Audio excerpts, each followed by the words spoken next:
Hi, everyone. Welcome to Harnessing Your Wealth. This is our podcast today, and you probably haven't heard my voice in a while, but my name is Shaun Peterson, and I'm lucky enough to be today's host. I'm also lucky enough to interview one of my longtime friends, my boss, my mentor, someone that's meant a lot to me in my life over the years, Billy Peterson. So, Billy, welcome to your own podcast in a way. Shaun, thanks again for doing this, and I'm honored to be included, one way or the other. Either side, I'll take it. Good. Well, today we're talking about something. Billy's always been, since I've known him, and I mean, I've known him since I was a young kid. I've worked with him for 12, 13 years now, but he's always been one to set high goals for himself, and he's always setting the next step, whether it's in his career or in his personal life. And one thing that he has done recently he's written another book. So you wrote your first book how long ago, Billy? That was 2018. Been a while. 2018, and then you wrote your new book, which is called From the Starting Gate, The Winning Strategies for Wealth, Health, and Happiness. And I got a copy. I might have stole one here, but this is the hardback copy here I found laying around the office. So going back to that, this has been a project you've been working on for how many years now? So it kind of entered my mind. So I don't know, those of you out there who have ever run a marathon, you'll know what I'm talking about here. Once you finish the marathon, you say, I'll never do that again. I'm done. And then a few months go by, or maybe for some people, maybe it's just a few days, but you start to feel like, I feel better. I'm feeling like I could do that again. Maybe I can improve on some of the things that I did before. If I train a little harder, if I do this a little differently, I can do better. So that's what happened after I wrote my first book. I took some time because I will be honest, that was an endeavor, and that was something that I had no idea how challenging it was going to be. But this one, I really felt like I was a lot more I needed to say and ways to help people, and just a lot of areas of my life that I have been able to figure out, so to speak, and I wanted to help people do the same. So it was a few months, got it in my mind, kind of planted a seed. But to answer your question, Shaun, how long did I actually grind it out and sit down at the computer or do something that was really work-related on the book? It took me about 1.5 years from really getting into it to finishing it. Yeah, I've been with you on both sides of the coin. When you ran your 100-mile race, I'll never run another race again, and I know you've ran races.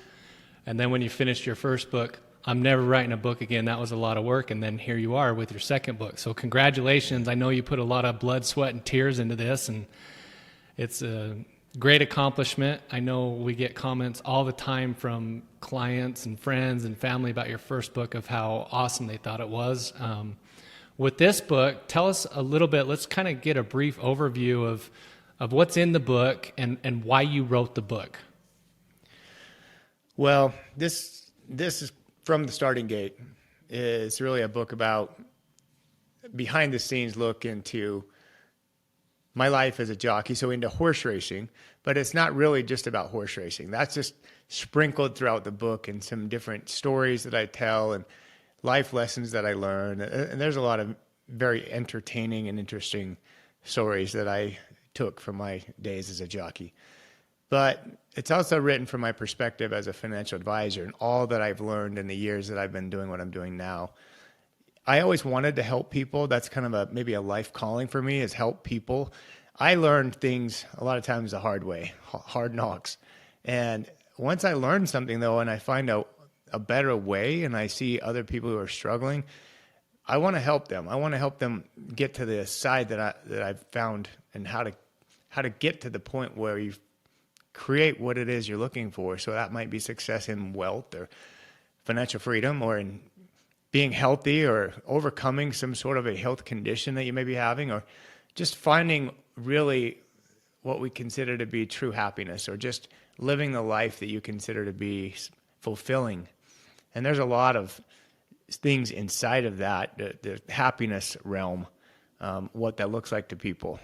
And it's not an exact recipe for that. It's just a way that you can look at your life and in the world that you live and what you have, and find reward out of that, find some satisfaction out of that.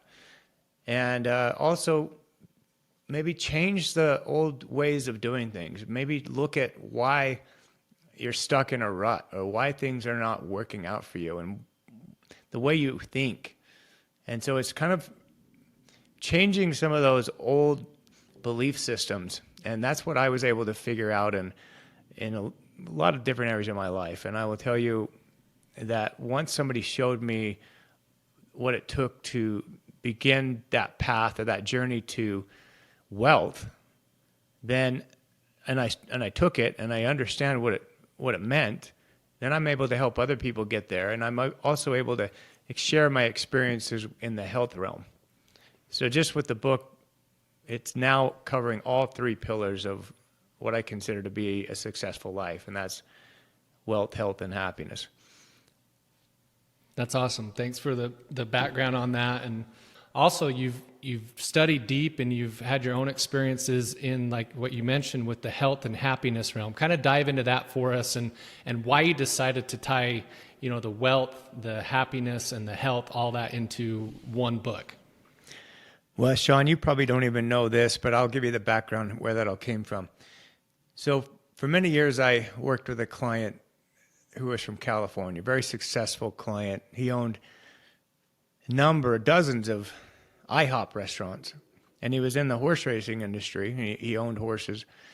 And of course, the horse owners were one of my big target markets when I became a financial advisor. Of course, normally owners in that business have some money and have some wealth in order to be able to do that. So I targeted horse owners a lot. And so this gentleman by the name of Rod McPherson, everyone called him Mac, he became one of my clients. Years gone by, and we did a lot of work for him, and he entrusted me with a great, vast amount of his wealth. And we'd talk a lot, and he told me one day that there are three keys to success. And he said the first is health, second is happiness, and the third is wealth. And he said they have to come in that order. If they're not in that order, then none of them matter. So obviously what he was meaning is health is the most important, and then happiness, and then your money is last. And I kind of pondered that for a while. It stuck with me. It wasn't just a phrase that came and went. It stayed with me, and I started to think more about that and maybe how that applied not only to him, but did other people see that the same way? Did they all see it that way? And for me, those three terms just kind of stuck in my mind. And I wrote my book playing off of that theme, but also changing a little bit of the order. And I changed the order because, not for me, the most important, because I don't think wealth is the most important. I wrote it in the order of how I dealt with them in my life and how they came into my life and how I finally figured things out. So early on in my life, wealth became the driving force. I wanted to be successful, and I always thought having money was the definition of being successful. If you had money, bang, you're important. I didn't even understand health. I just took it for granted. I was always pretty healthy, pretty active. Of course, didn't know what I was doing to my body as a jockey, but fortunately was able to get out of that industry without any long-term or sustaining issues, with the starvation diets and wrecks that I had, accidents, number of broken bones and injuries that sometimes I wonder how I came out of there alive. And I write a lot about the stories and the things that occurred. But beyond that, I didn't connect the dots of how health is so interrelated and connected and dependent on our mindset and our emotional state and our beliefs and what we're feeding into our thoughts constantly into our mind all the time. And I had to deal with my own very, very severe health issues for many years. And I always look back now that I'm through that, and believe that it was all necessary for a reason for me to learn that so I can help others. Because not only did I help my family, I helped a lot of close friends. Shaun, I've helped you in some of the issues you've dealt with. But the health issue is, I think we're so lost. We're so lost in the woods, especially in this country, how much of our health care and our freedoms and our choices we give away. And we give away believing that the medical industry is always the answer to everything that bothers us. And so some people, they live at the emergency room. Anything that they come up with, they're running down there for treatment, for pills, of course, prescription pills. Everyone wants an easy answer. And it took me many, many years having to change that belief system, because I grew up with that, by the way. That was how I dealt with everything too. But no one could help me. And I went so long, saw so many specialists and experts considered who had the answers or looked at me from a purely physical standpoint. They never, ever asked me, what might be going on in your mind? What might be your emotional state? What was happening in your life? And after about the 7th year, I finally figured out, based on a new approach that I had been given from my wife, not only providing me the books to start reading and looking at this differently, but then visiting a doctor by the name of Dr. Schechter in California, who had a totally different view of this. And it was totally surprising to me. But it was ultimately the answer for me to rid myself of this chronic pain and move into a life of total pain-free living. And so then I look at the happiness factor and I say, how does this all apply? The health, wealth, happiness. The happiness is a journey. It's never going to be a end goal or end game that you just have it, now it's there. It's something that you learn to find. It's everywhere. And once you have all of those things, they tie together. So the happiness factor, I believe, truly believe, allows you to live in a state of health and to also set your mind to whatever you want. That's why in the happiness section I talk a lot about miracles that are able to manifest just by the way you think. So I hope that everyone will find something in this book that will resonate with them. It's not just about me. This is a book that gives stories, but I share stories so everyone can relate and understand how to apply these things to their own life.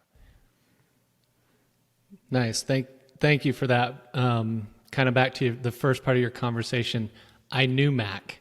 I remember Mac very, very well. He was an awesome dude, and the way he said that to you, I think, makes a lot of sense, because I've sat in many meetings with you, with some of our clients, and they have all the money in the world, but if they don't have their health, that money doesn't matter to them.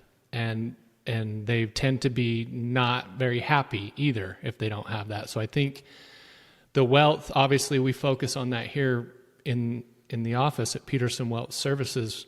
That's a big part of it, but it doesn't mean hardly anything if you don't have your health and happiness to go along with that. I think we see that time and again, and I think that you writing about that in your book is very important, and everyone deals with what you're talking about with their money. Everyone's got money, right? Everyone's got their health they've got to deal with, and everyone's got their own path to happiness. So I know that when people read this, they're going to find something that's meaningful to them, whether it's in all three of those categories or one of them. I think it's going to be a great read for anyone. And I know you're passionate about all those, because we're constantly talking about business and the markets and economic backdrops and all that.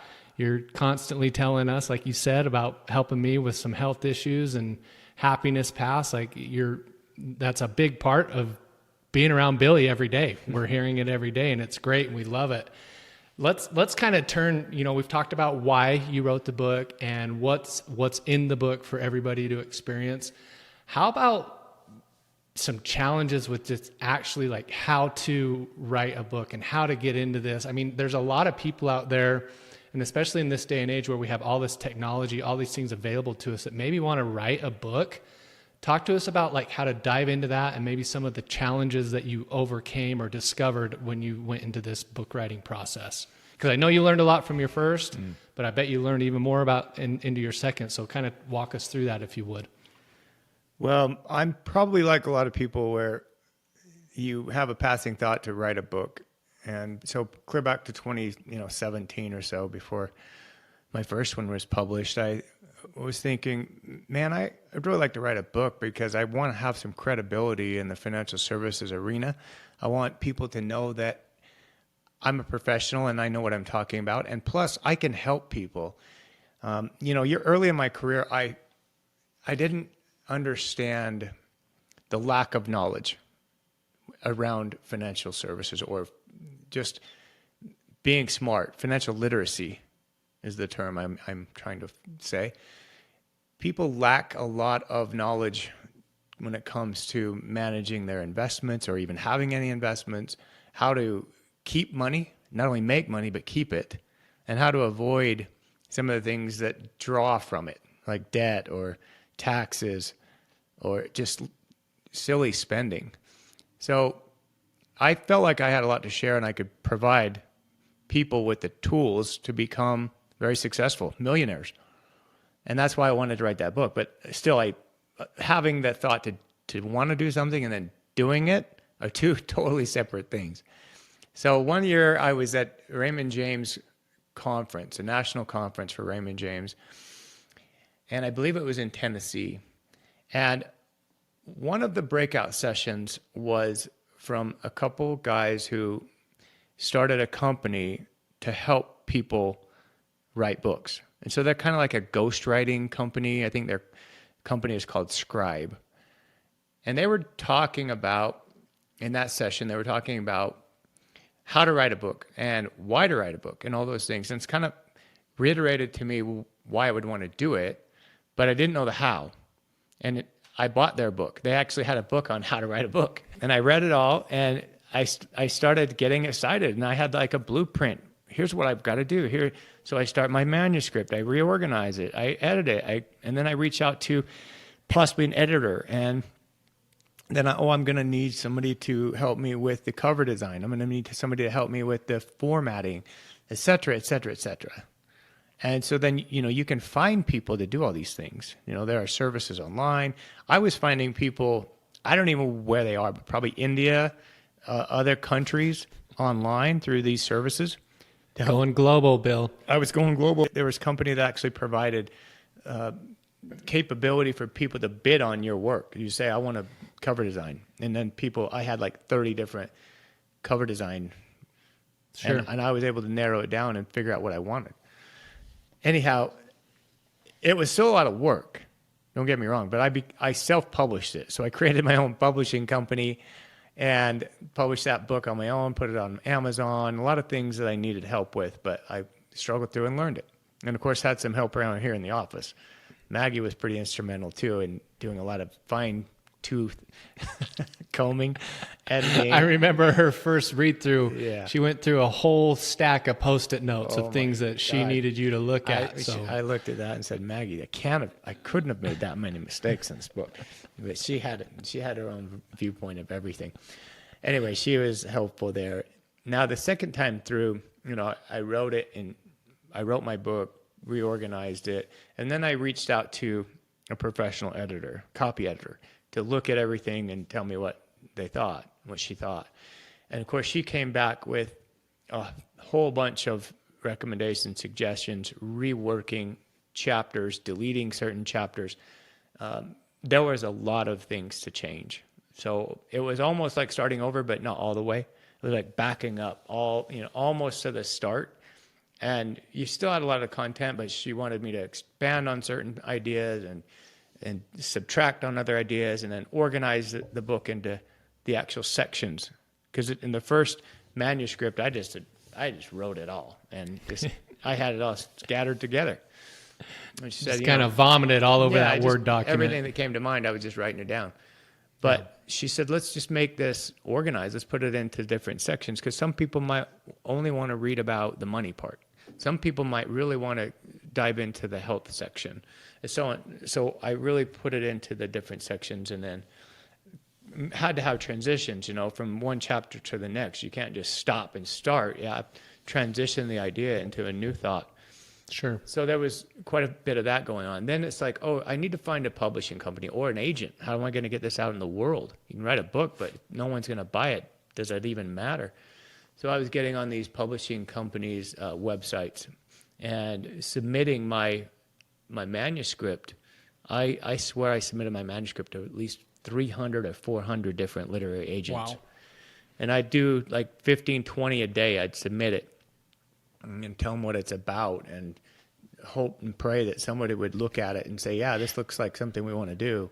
It's kind of like submitting your resume for a job. It is. Got to rewrite same thing 50 times and submit it out there and hope someone picks it up, so right? competitive. I had no idea how competitive the publishing world was, but very few of them even respond to you. It's such a, who do you know kind of industry. And you have to really knock on a lot of doors and get yourself noticed and get in there. But I didn't get any favorable responses out of those several hundred on that, trying to find that literary agent. There's no magic formula. But finally I found a site that offered these types of services through a publishing company by the name of Hay House. And Hay House has authors that resonated with me because I've read a lot of their authors' books, and similar way of thinking in the whole universal aspect of things and health, and they've published a lot of books that I thought were very helpful, self-help books. So I reached out to them. They have this publishing company called Balboa Press, and I wanted to get in with them, and I submitted my manuscript, and they said yes. Now, it's a little different because it's not free. They don't put all the money up front, but they don't accept everyone. So I was able to get in with that, and then I've submitted for a competition to Hay House. I submitted my manuscript and a book proposal to them, and many hundreds of authors went through this process and submitted theirs in this competition.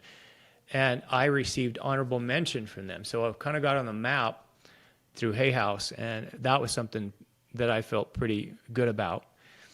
And with Balboa Press, they published it. I have everything out there now. So it's on Amazon, it's at Barnes & Noble, and it's on Balboa Press for purchase, not only the paperback, but the hardback copy.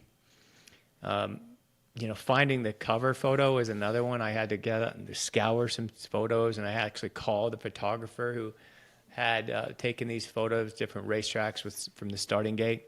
Because from the starting gate is really what I wanted to use as my title. And I don't know, should I tell you why? Yes, you should tell us why. Absolutely.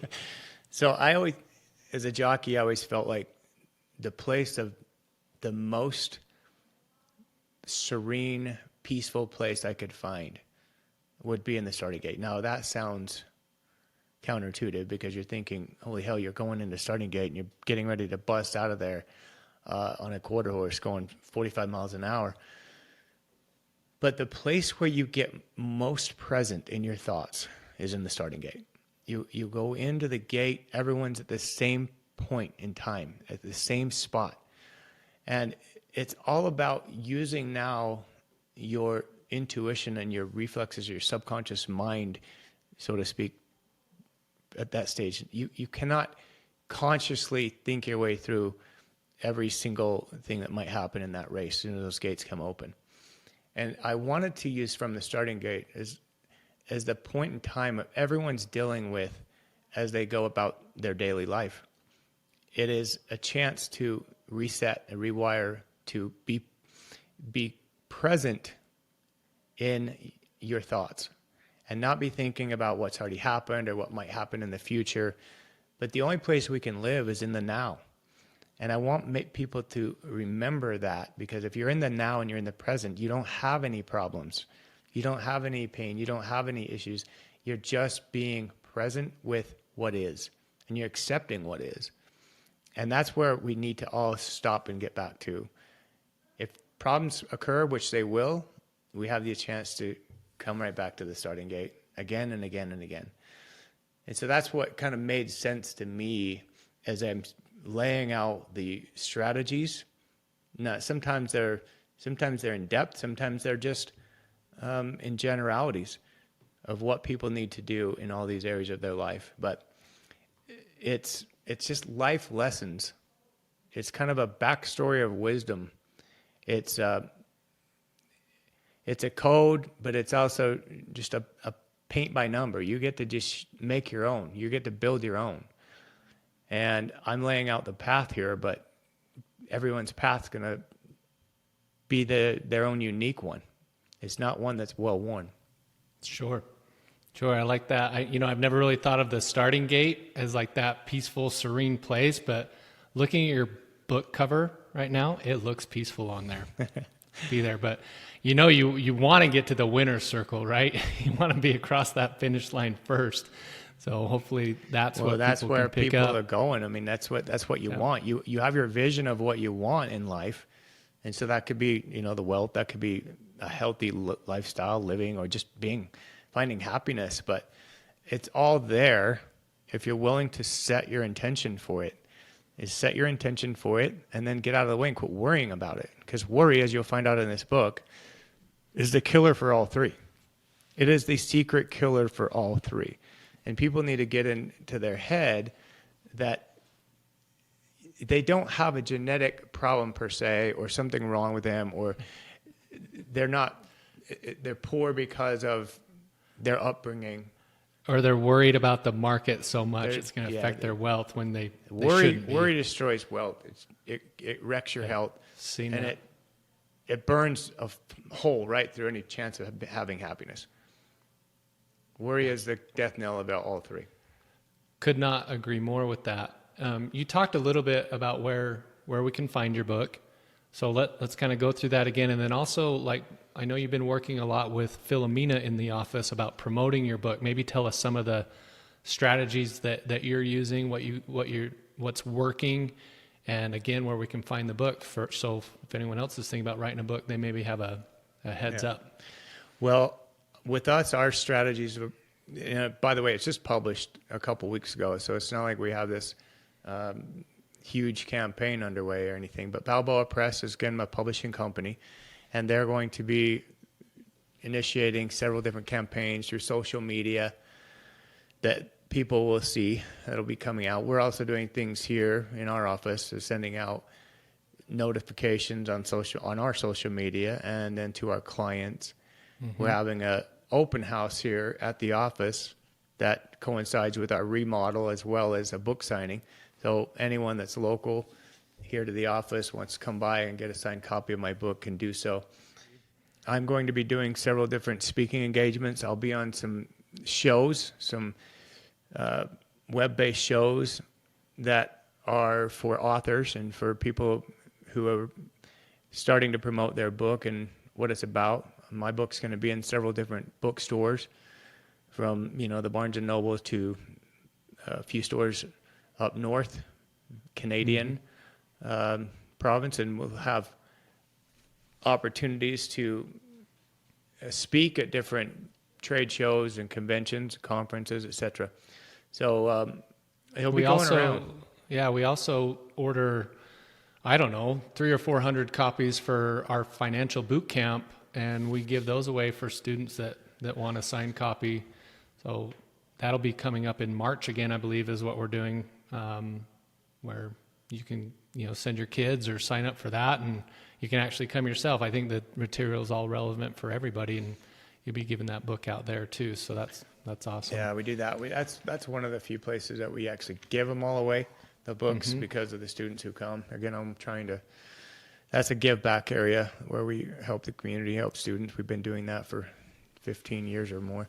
Sure. And so anyway, anyone can buy my book online, paperback, hardback, ebook, and I'm getting ready to begin the audiobook process. And so I'll start that, and I believe that'll be out sometime late July or early August. You're doing that specifically for me because I prefer audiobooks, right? Shaun doesn't read a lot, so yeah, he's demanding it. But I'm finding a lot of people do that. I've had friends who drive a lot in their job, and they just listen to audiobook stuff, or they'll listen to podcasts. So we're getting a lot of people who are joining our podcast that way, and for that reason, the things that we help provide and backgrounds and the guests that we bring on. I think just diverse backgrounds and stuff. But this book is going to deal with a lot of things that people are looking for. I don't think there's ever been a time in history when more people are desperate for answers in these areas of their life. And the way I talk, the way I write is, I think, understandable to most people. They can relate. And I don't just draw on and on and on about boring financial stuff. Again, I try to make it interesting where you want to pick up the book, and when you stop reading it, you're excited to pick back up where you left off. I think that's the feedback that I got from your first book. Obviously, not a lot of people have read the second one because it just came out, but the feedback I always got from your first book was he made it so simple to understand, and I just wanted to keep reading more and more because I actually felt like I was learning something. And that's good. Good for you for breaking complicated things down into simple layman terms, whether it's in the wealth, health, or happiness realm of those subjects. We're wrapping up here. We're coming up on 35 minutes or so, but what do you hope readers take away from reading, either your first book or this second book from the Starting Gate? What's your hope for them? My hope for everybody is that they don't give up hope. I want people to realize that they can be anything. They can do anything. Their life can be whatever they choose it to be, as long as they set that intention and truly believe it. And that's, I think, where we fall short is we deny ourselves that best possibility because we don't hold ourselves to that. We either give up because we don't have the fortitude to stay with it, the strength of character, or we just assume we're not worthy of whatever those things are that we want. Sometimes we fall into that trap where, I don't want to be wealthy because it's sinful, or rich people are jerks, or, boy, if I had money, then some people wouldn't have money. I just wouldn't feel good about it. Well, that's just a bogus way to think. If you have money, you can do everything you want with the money. You can help people. You can be generous. Just because you have money doesn't mean you're going to change who you are. If you're a generous, kind, giving person, you're going to be the same person when you're rich. And when you're wealthy, but you're just going to be able to do more with it. So you can be broke and be kind, or you can be rich and be kind. What's going to be better? And I find that people need to get out of their victim mentalities, start thinking unlimited potential.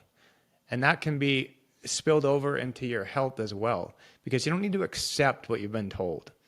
I did. I was told I had an incurable disease. So folks, read my book. Understand that I'm not just talking about certain things frivolously or kind of a passing thought about how worry and stress and tensions affect us slightly. They affect us wholly, truly. That's the back cause of almost every single condition that we face. And I don't care if you're talking about migraines or you're talking about cancer. Worry and all the things originate. All these diseases originate in our minds. They're not a genetic, bam, unlucky, I just came down, or families passed down this condition. Science is catching up with this. And they've proven that it's not the DNA or the genetics that pass these. It's your lifestyle. And it's how you've been conditioned to live and to think that's passed down from your parents to you, from grandparents to them to you. It's your thinking that gets you. So you have to change the way you think. You have to be positive, have happiness, have good thoughts instead of the worries. And if you're always thinking, worrying, tension, negative thoughts, your body gets out of balance. And somewhere along the way, something's going to fall apart and it's going to break. And that usually comes in the form of some kind of illness or disease. And the diseases in our country now are exploding by the thousands. In our country, we have something in the ballpark of 10,000 different labeled diseases. In the late 1800s, we had 10. So figure that out, Shaun. Where's the motivation there? You can see sounds like dollars profit to motivation. Me. Yeah, we're getting trapped by medical industry and we don't even know it. So I hope people realize that there's ways out, there's ways across it. if you just will be willing to think differently and open up your mind to all worlds of possibility. That's my intention. That's my hope. Well put, Billy, and congratulations on the release of From the Starting Gate. Like Billy mentioned, it's available on Amazon and what was Balboa Press, right?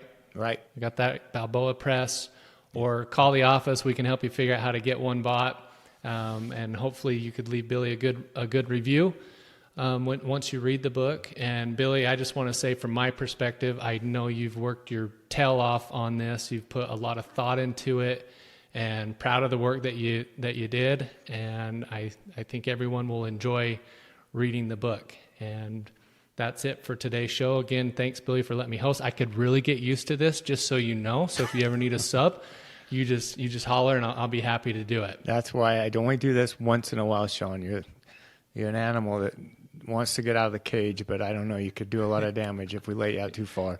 Yeah, don't feed my ego too much. So let's wrap it up there. Thanks again for tuning in to Harnessing Your Wealth. You can find us at petersonws.com, or if you have any additional questions, you can call the office at 801-475-4002. And thanks for tuning in. Thank you for listening to Harnessing Your Wealth with Billy Peterson. Before we declare the race official, please click the follow button so you can be notified when new episodes become available. For more information about today's show, please check out the show notes. Visit our website at www.petersonws.com or give us a call at 801-475-4002. Once again, thank you for listening. The information covered and posted represents the views and opinions of the guest and does not necessarily represent the views or opinions of Peterson Wealth Services. The content has been made available for informational and educational purposes only. The content is not intended to be a substitute for professional investing advice. Always seek the advice of your financial advisor or other qualified financial service provider with any questions you may have regarding your investment planning.